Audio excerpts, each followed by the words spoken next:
First part எதை பத்தி பேசுறாரு அப்படின்னு கேட்டீங்கன்னு சொன்னா உன் பேரை பெருமைப்படுத்துவேன் அப்படிங்கிறார். கவனிச்சேவாங்க.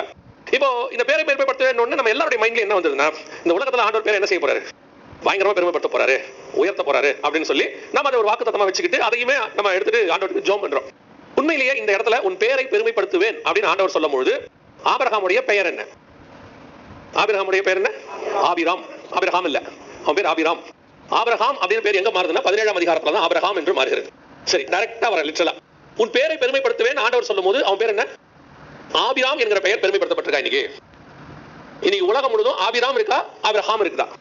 ஆபிரகாம் தான் இருக்கு, ஆபிராம்ங்கிற பேரே இல்ல. அப்படி யாராவது வச்சிருக்காங்களா எனக்கு தெரியல, எனக்கு தெரிஞ்சு இல்ல. அப்ப உன் பேரை பெருமைப்படுத்துவேன் கர்த்தர் சொன்னது ஆபிராமா ஆபிரகாம். உடனே நீங்க சொல்லலாம் ஆபிராம்னா என்ன, ஆபிரகாம்னா என்ன, ரெண்டும் ஒரே ஆளை தானே குறிக்குது அப்படின்னு நீங்க சொன்னீங்கன்னா அப்புறம் ஞானசாந்தம் அப்புறம் பேர் மாற்ற வேண்டிய அவசியம் இல்ல. ஏன் அந்த பேரை மாத்தணும்? அந்த பேரை வச்சுக்கலாம்ல. அந்த பேர் வேணா, எனக்கு பேரை மாத்தணும், இந்த பேர் ஆசீர்வாதமா வரணும்ன்றதுனால நம்ம இந்த பேரை வச்சுக்கிறோம். அந்த பேர் மாதிரி நான் வரணும் அப்படின்னு